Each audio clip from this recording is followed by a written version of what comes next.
নমস্কার বন্ধুরা, আমি আইনজীবী বাঙালি বলছি। আপনাদের সামনে আমি একটা ছোট ভিডিও ক্লিপ তুলে ধরবো। মীনাক্ষীর একটা ভিডিও। মীনাক্ষী যে ভিডিওটা করছে এবং করেছে, মানে একটা বক্তব্য দিয়েছে এবং সেই বক্তব্যটাকে সোশ্যাল মিডিয়াতে ভাইরাল হয়েছে এবং সেই বক্তব্যের পরিপ্রেক্ষিতে আমি দুটো কথা বলবো। তবে সবার প্রথম এই বক্তব্যটাকে শুনুন। আমরাই বলতে পারি স্পষ্ট করে, আইনের দ্বারা রাস্তায় দাঁড়িয়ে এসআইআর এর নাম বাদ চলে যাওয়া মানুষগুলোকে साथे নিয়ে के बाप का जमींदारी नहीं है, जिसका नाम डिलीट किए हैं उसका सही रीजन देना पड़ेगा, तब जाके होगा। और यदि हमार पाड़ार कोनो मानुषेर नाम बाद दाओ तो तुम्हारा रातों का नींद हराम करने वाला ही हम लोग हैं। আমাদেরকে ঝড়ের মতন হতে হবে। আর ঝড় যখন চলে তখন সামনে কে আছে কেউ কিচ্ছু দেখে না। তখন তার কাছে না তো ভালো তৃণমূল হয়, না তো ভালো বিজেপি হয়, না তো খারাপ তৃণমূল হয়, না তো খারাপ বিজেপি হয়। ঝড় যখন চলে তখন সবকে ভেঙে তছনছ করে দেয়। ভিডিওটা শুনলেন? এই ভিডিওটাতে আমি দুটো পয়েন্ট নিয়ে কথা বলবো। প্রথম কথা হচ্ছে, মীনাক্ষী যে কথাটা বলছে যে এসআইআরে যে সমস্ত নাম বাদ গেছে তাদের হয়ে লড়াইয়ের ময়দানে নেমেছে। আর দ্বিতীয় পয়েন্ট হচ্ছে, ঝড় যখন আসে তখন সব ভেঙে গুড়িয়ে দেয়, মানে আমরা ভেঙে গুড়িয়ে দিই। মার্ক্সবাদী কমিউনিস্ট পার্টি, ধর্মনিরপেক্ষ পার্টি, যারা ঠাকুর বিশ্বাস করে না, যারা নাস্তিক, তারা আবার কি ঝড় তুলবে? আর এই এসআইআরে যারা বাদ গেছে, কারা বাদ গেছে বলুন তো? এসআইআরে বাদ গেছে কিন্তু 61 লক্ষ মানুষের মধ্যে, 61 লক্ষ মানুষের মধ্যে ভালো করে শুনে নিন, প্রায় 30 লক্ষ কিন্তু হিন্দু, নমশূদ্র, মতুয়া সম্প্রদায়ের মানুষ। এই বাকি যে মানুষগুলো আছে তার মধ্যে হচ্ছে 15 লক্ষ হচ্ছে মুসলিম সম্প্রদায়ের মানুষ। এইবারে এসআইআরে যে নামটা বাদ গেছে সেটা কি কারণে বাদ গেছে? যে সমস্ত মানুষের কাগজপত্রের ভুল আছে সেই জায়গায় সে সমস্ত মানুষের নাম বাদ গেছে এবং তাদের মধ্যে হচ্ছে হিন্দু সম্প্রদায়ের মানুষ, মতুয়া সম্প্রদায়ের মানুষ। যে মানুষগুলোর নাম বাদ গেছে তারা কিন্তু ভারতবর্ষ থেকে বিতাড়িত হবে না।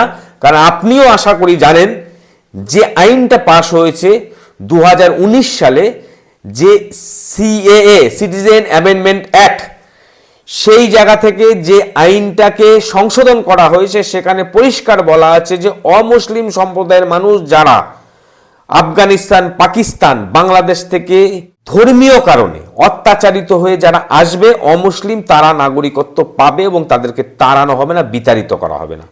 তাহলে পড়ে থাকলো কি হলো?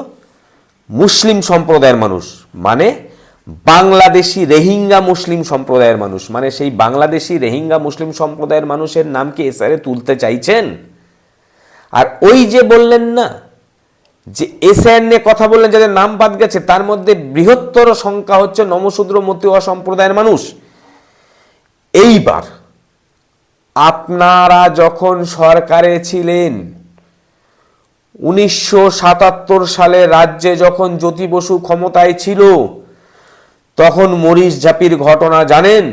মরিচঝাপিতে কিন্তু 1979 সালে এই নমশূদ্র হিন্দু সম্প্রদায়ের উদ্বাস্তু যারা ওখানে আশ্রয় নিয়েছিল, যাদেরকে ডাকা হয়েছিল, তাদেরকে নৃশংসভাবে হত্যালীলা চালায়।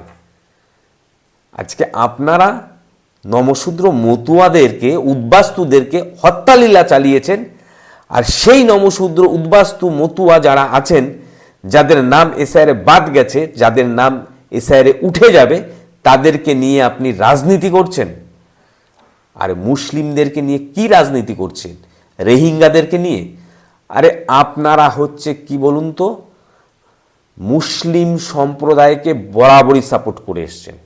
আর এই আপনাদের জন্য ভারতবর্ষ কিন্তু হিন্দু রাষ্ট্র হয়নি। তবে আগামী দিনে কিন্তু ভারতবর্ষ হিন্দু রাষ্ট্র হবে, এটা মাথায় রাখবেন। আরেকটা কথা কি বলছেন? ঝড়ের মতো ভেঙে গুড়িয়ে দেবো আমরা।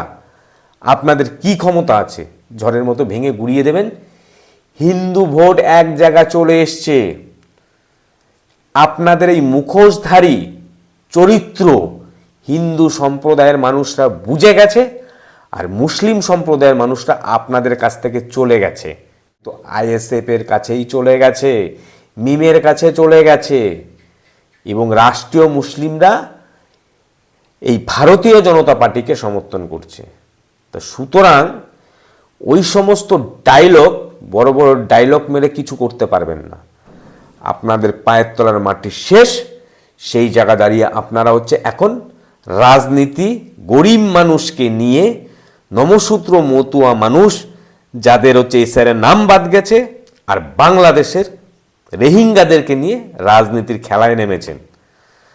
দেখা যাবে আপনারা কত খেলা খেলতে পারেন, আর আমারও মুখ বন্ধ করতে পারবেন না, কারণ আপনারা হিন্দু বিদ্বেষ। মাথায় রাখবেন। নমস্কার, ভালো থাকবেন।